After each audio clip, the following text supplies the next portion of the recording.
Hi, I'm back with another self management training series. I'm Angela Tran, part of Evo Skills. So let's get started. We are on episode 6 of this training series, Understanding Emotions.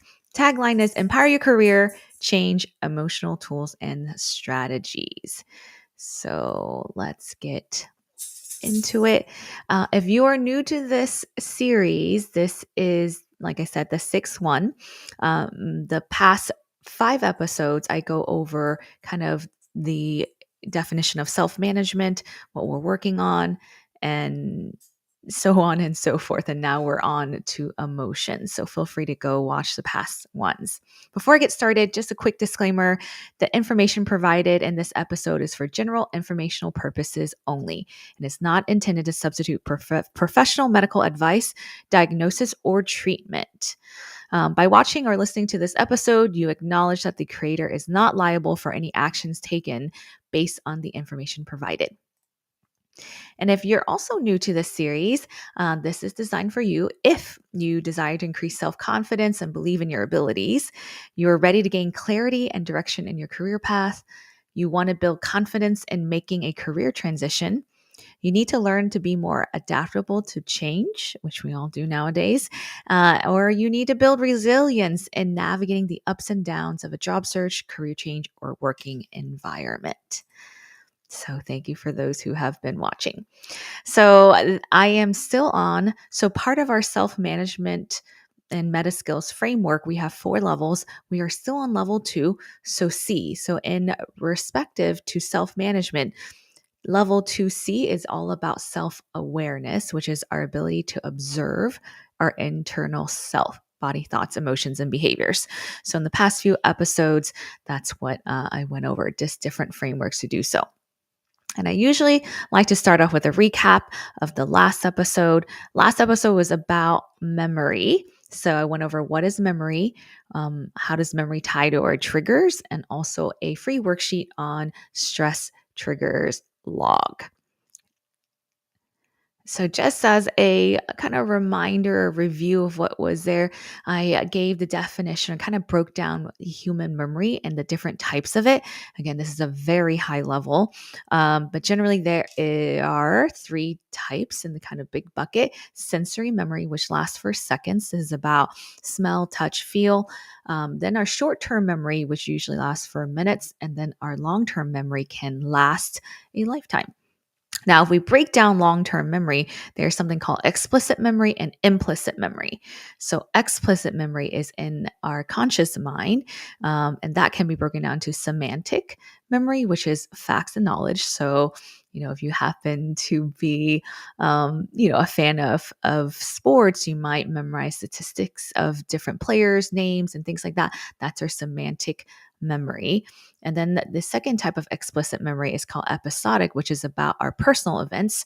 So, for example, a couple weeks ago, we went to a big friends and family in Denver for a ski trip, a personal event that I remember when and where it happened, roughly, right? Of course, that memory does get fuzzy over time, but generally you kind of know when it happened. Now, the opposite of, or not really opposite, kind of complementary to explicit, also long-term memory is implicit memory, which is our unconscious side. So it's conscious versus unconscious. And those are things that holds things like our procedural. So, like riding a bike, if you didn't ride one for a couple years, if you hop back onto a bike, it might be pretty easy to kind of get back on. It's like your mind remembers, your brain remembers, your motor skills come back. Same thing with typing. We're usually not consciously like thinking about what we type. And for most of us who's typed for years, you can probably listen and still type without thinking much of it. So that stores are kind of unconscious, and these are fast and quick, right? They're designed to kind of bypass certain parts of the brain so it can react really quick. Now, the other side with it is also emotional. So emotional conditioning or priming and implicit memory is extremely useful in kind of a survival, usually instinct type of way. So, for example, if we were bit by a spider or a dog, we're going to remember that, and it caused pain. We're going to remember that, especially if it came from childhood, really vividly, and it's going to store really close to a fight or flight. So whenever you see a dog, you might feel your blood pumping. As I did for years, I was afraid of dogs because I'm pretty sure I got bit by one.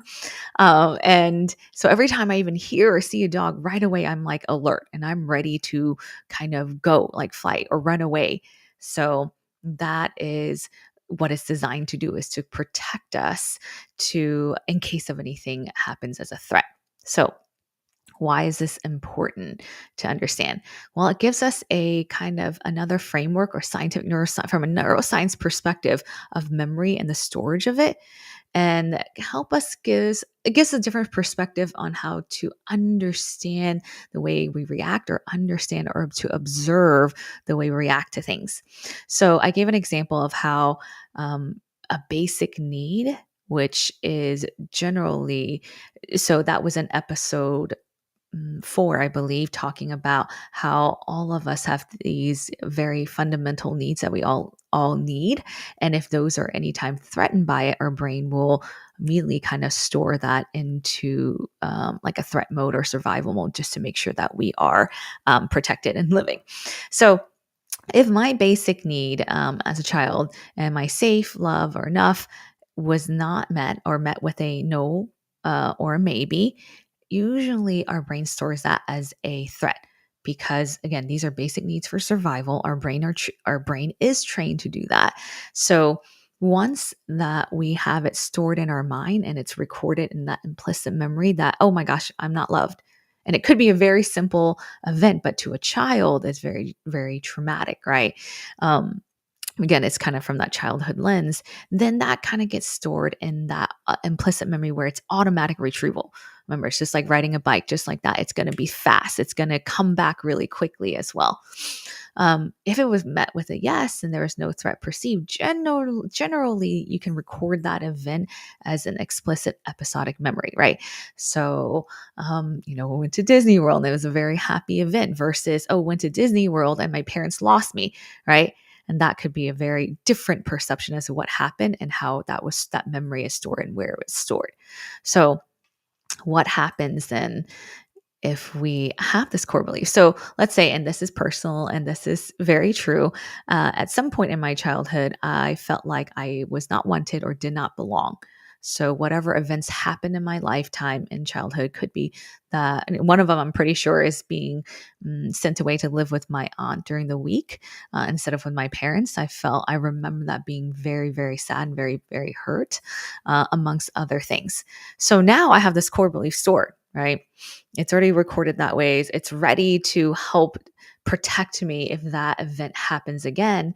Now, what happens is that it can be easily kind of triggered, and our brain recognizes pattern in unbelievable ways and across multiple dimensions, right? So let's take this example, right? And let's take it into a work environment. So, and this is true, especially early in my career, thoughts of sharing my ideas, and be feeling rejected, right? So I had struggled with kind of usually speaking up. Actually, in class, I don't really like to raise my hand, even if I know the answer, mainly because I have this thought in my mind that if I get it wrong, I'll be rejected. And it ties all the way back to the core belief. It's like, oh man, rejection really hurts. Feeling I'm not wanting really hurts because it really hurt me as a child, right? So then the outcome is I might go to a meeting and I will not contribute to a team brainstorming session, right? I'll just kind of stay quiet, which is typical. Again, usually if I'm in a classroom setting, or if I'm, especially early in my career, I have to very consciously convince myself, hey, Angela, you're safe, you're wanted. Let's share what your thoughts are, and create an engaging discussion, right, at work. Now, this core belief also, again, my brain will also recognize a pattern about, say, a specific friend can't make it to an event I planned. I will also feel rejected, right? But then my stress behavior is a little bit different. So I won't freeze, I'll end up fawning.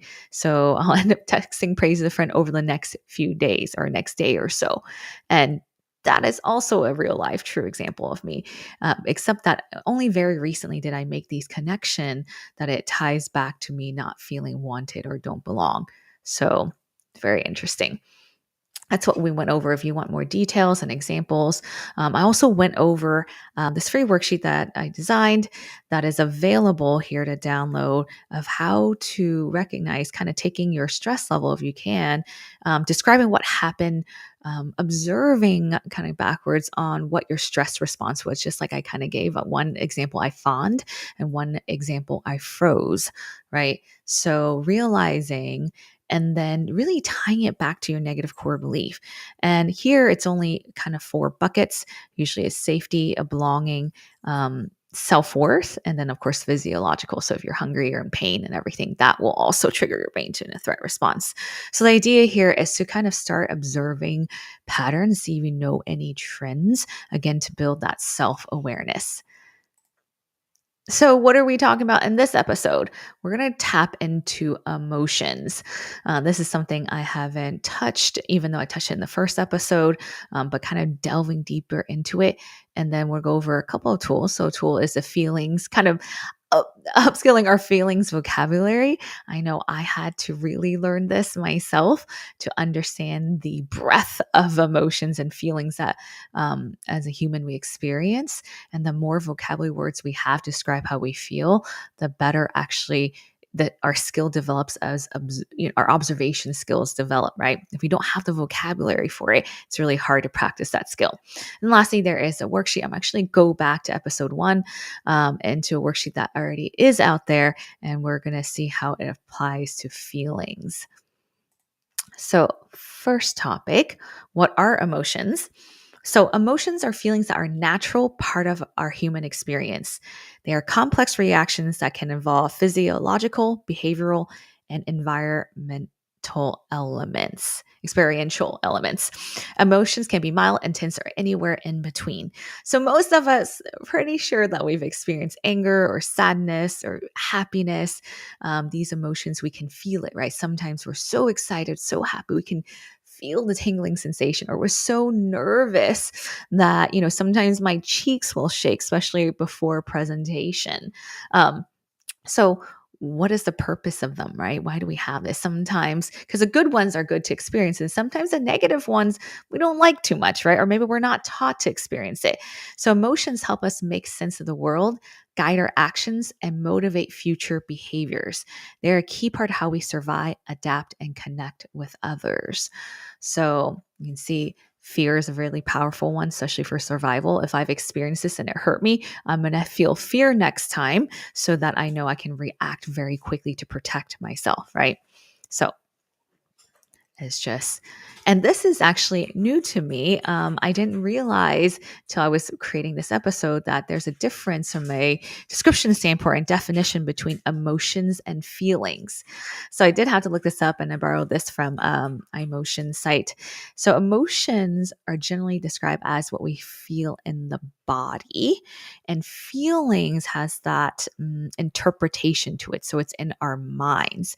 Now, for the rest of the training, I'll just kind of use it interchangeable, even though it's not, I know it's not the right way, but just for simplicity's sake. But I thought it'd be good to mention, to note that there is a difference. So if you look at the table on the right-hand side, it will say emotions occur immediate reactions to stimuli. It's universal, so shared across cultures and species. It's typically short-lived, lasting seconds to a few minutes, and can be measured objectively through physical responses. So, which is very interesting, right? So, like I said, like the shaking of my cheek, our blood vessels dilating, maybe our heart palpitating, things that you can physiologically experience. And it also is generated in the subcortical area of the brain, such as the amygdala.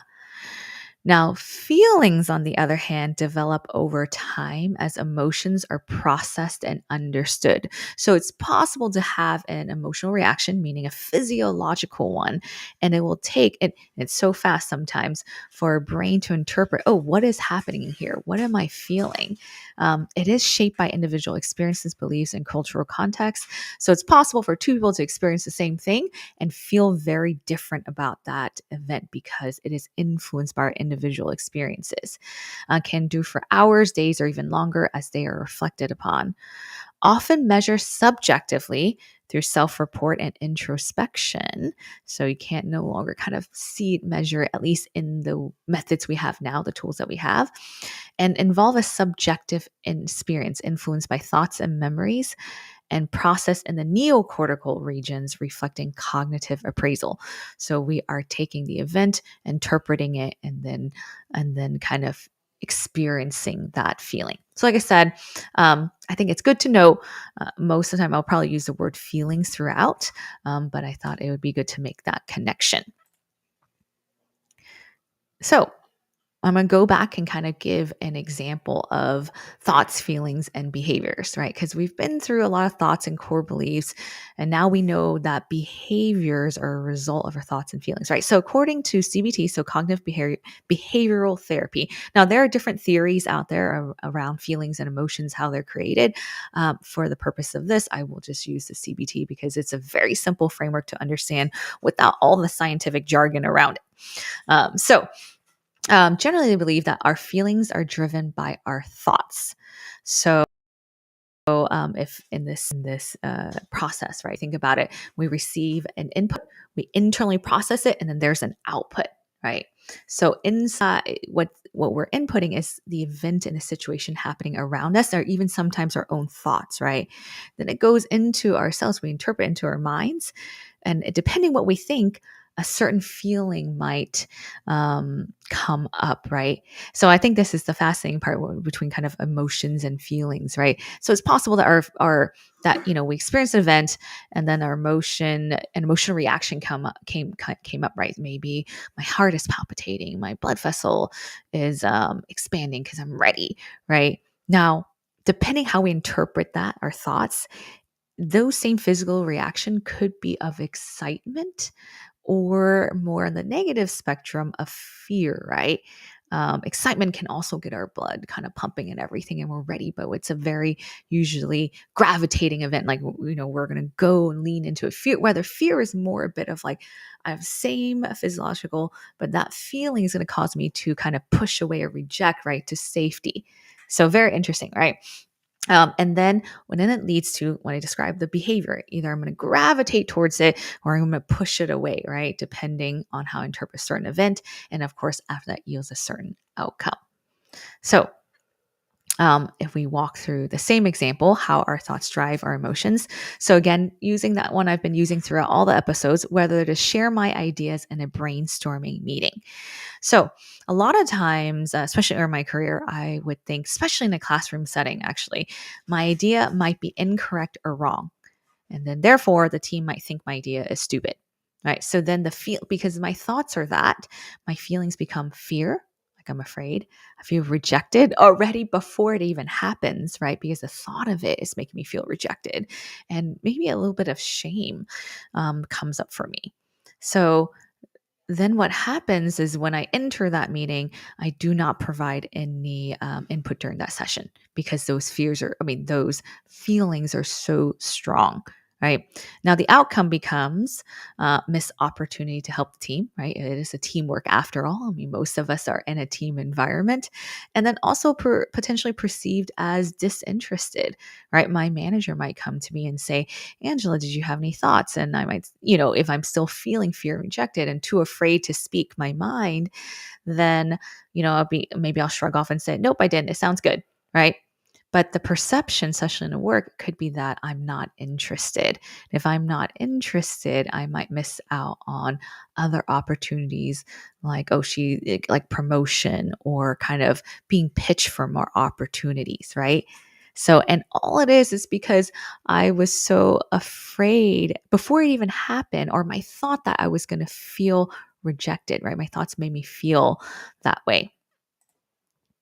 So let's play that scenario out, but with different thoughts, right?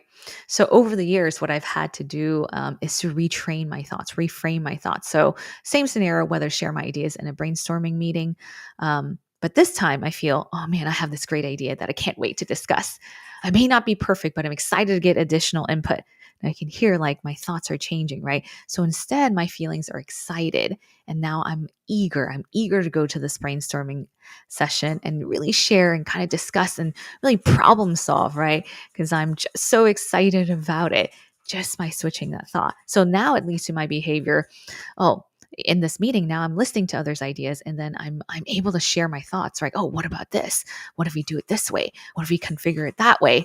And it becomes a really much more enjoyable experience. Now the outcome you see on the slide did not to get the chance to update, but now, maybe other team members perceive me as, oh, she's a team player. She's ready. I love her energy. And in fact, later, as I moved up in my career, a lot of before, believe it or not, before a presentation, before a session, I think internally I'm actually giving myself a pep talk rather than anything negative. And in doing so, the feedback that I get a lot of times that, oh, Angela, I love your energy, right? Because I am really prepping myself up to be excited to be there, to be excited to be presenting, right? To sharing my ideas and to be excited about hearing other people's thoughts. So much different perspective. And in fact, even if I mess up in a presentation, people usually it ends up being positive because of those feelings are also very kind of infectious, I think. So, um, again, just thinking how feelings and thoughts, emotions are connected, right? Now, what I also learned over the years and kind of over 3 or 4 different therapists is that most of us, well, I'll speak for myself and quite a few others, have a very limited vocabulary around feelings. So it's not like when we were in school in language arts, we had all these SAT vocabulary words. One of them, which I now I look back, wish they did, is actually go through a feelings vocabulary because the better we have vocabulary we have, the better we're able to practice observing and practicing that skill. So Dr. Gloria Wilcox created this feelings wheel in 1982, and she was inspired by, I think, another doctor who had done it with colors and things like that. But this one is pretty good wheel to start off just because it names so many. So um, I will say this. So being able to name your emotion is a big step toward self-compassion. So if you've ever read any self-help books or anything along those lines, you'll realize that they always say like give yourself self-compassion.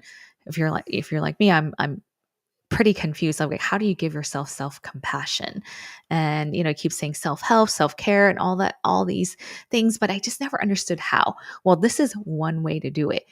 There is nothing like the feeling of actually being able to acknowledge or name how you feel, how that actually is a form of kind of self acceptance and self compassion. Hey, you know what? I'm having a bad day. I'm annoyed or I'm angry. And just acknowledging it, it's almost like kind of acknowledging that you're there. Hey, emotion, I realize you're here and it's okay. It's okay to feel angry. And you're telling yourself that. But the problem is a lot of times we don't have these vocabulary words to use to describe that. So this tool is a great starting point. How it works is that she describes that there's primary, which is the internal circle, secondary, and tertiary. So usually it's easier to name the inner circle because there's only a few choices. Like most of us will know we're angry or fearful or happy, right? Those are very simple. And then you kind of, as you move out, maybe if you're happy, you feel accepted, you feel proud, and it gets more descriptive, right? Then proud, maybe you feel confident, successful. So you're kind of moving out the wheel to get more specific. And the more specific, and once I've practiced this, the more specific you get. Once you hit it and I can't even describe it, there's actually almost an emotional release for me. Like once I hit the jackpot, like, oh, this is how I feel. It's almost like that tension, that energy is almost kind of almost immediately kind of feels better, which is very interesting. So encourage you to try it yourself. Now, if you don't like the wheel, and I'll be honest, I actually don't really use it, even though several therapists have brought it up and things like that. I do find it a little bit complicated just because, I have to decide. And then by that time, I don't even know how I feel anymore. I do really like this How We Feel app. So years ago, I was mentoring someone at work, a young lady who was, I think, in her first year of working, and she introduced me to this app. It is actually a nonprofit, and what's nice about it, you can download here, How We Feel, is that there's all these bubbles and colors. And if you click on it, it actually describes what that emotion is. And I find that very helpful.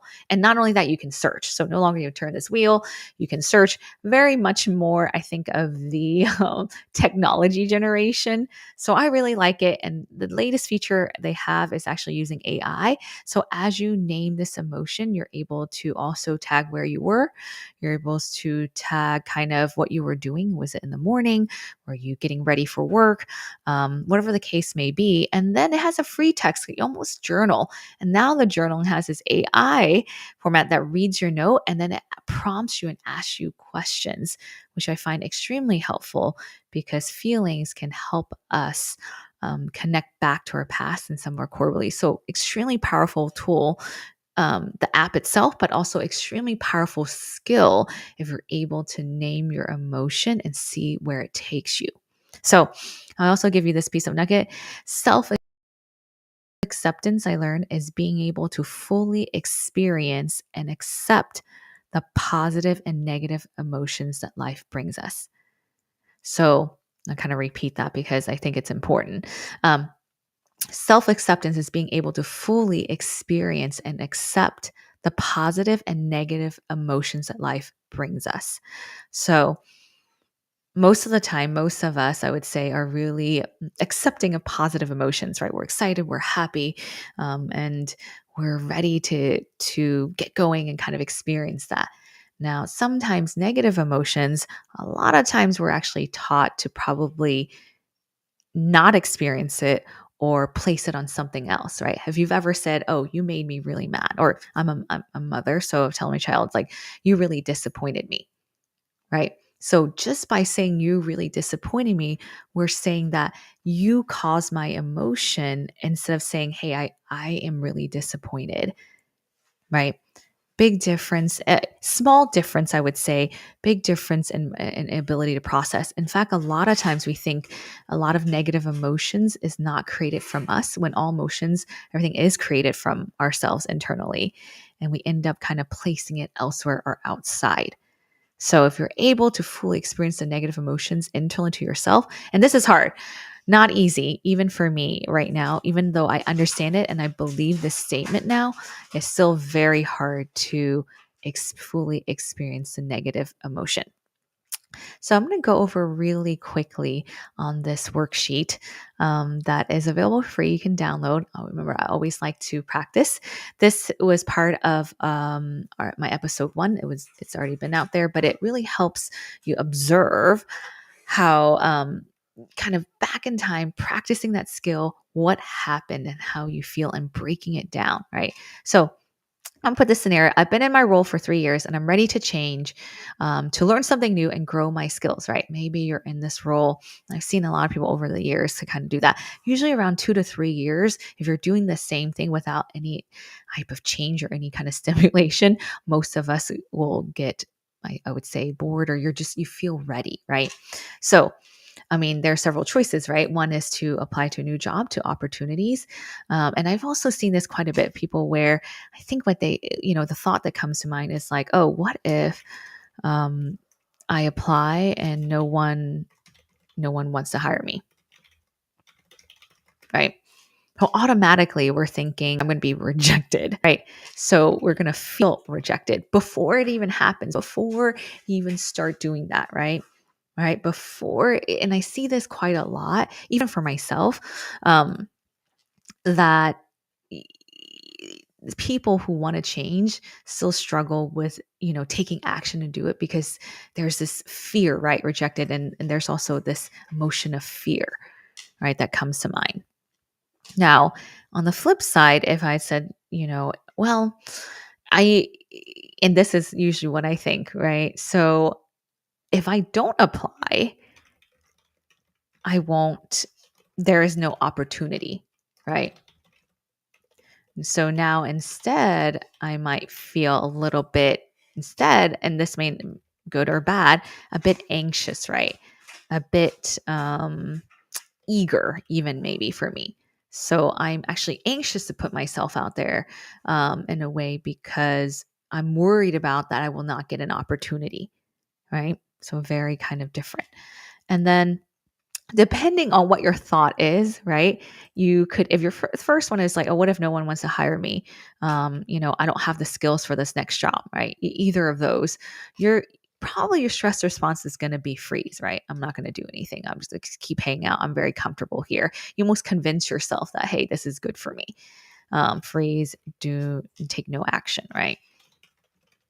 On the other side, if I'm anxious and everything, I might be okay. I'm ready to fight, right? Not that's necessary, or I'm ready to kind of take the next step, right? I'm ready to, you know, quickly update my resume and apply.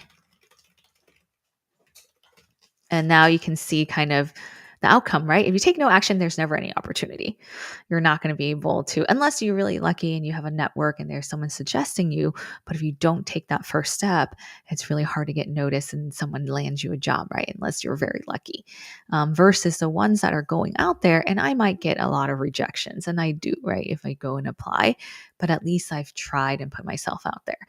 And typically, I would say this is the mindset I take even in my entrepreneurial journey, right? I've met a lot of people also like this, posting videos. Yes, I don't have a lot of views. Maybe I haven't even sold anything, but I think I still want to lean into it because I know on the other side, if I don't, there wouldn't be an opportunity. So let's go back to the main. That is the the content that I have today. And just like I said, all these episodes are designed to give you the tools in your toolbox, and when applicable, choose a tool that works for you. There is no one size fit all. There is always a different way in solving problem or practicing. Everybody comes with their own life experiences. So all I'm doing here is collating a bunch of different tools to help us build the skill of C, which is self-awareness. So now add two more here, the feelings wheel, if you like that, or use the app if you prefer a more technology-based experience. Now, always practice, practice, practice with any skill, just like riding a bike, learning to ski, whatever the case may be. Learning to practice observing our own emotions is also a skill. So there's a worksheet out there. I encourage you to go out there, download our worksheets, really give it a try so you can practice this skill. So my next episode will be a summary and reflection of all the 6 episodes that I have, recapping self awareness. So if you missed the past, I'm going to try to summarize it. And then before I move on to the next skill, which is doing, now that we're able to see how do we take action, will be the next set of episodes. Before that, I am going to summarize everything. So if you liked what you see so far, I encourage you to subscribe to our email newsletter so that we can share these diagrams, the decks with you, and links to our worksheets at www.evo-skills.com. And please like or subscribe. Really appreciate it. So thank you so much. I would also say keep practicing. And I'm excited to see next week. I will have one episode before I take a break, and then take some time to just kind of set up the next set of tools and skills.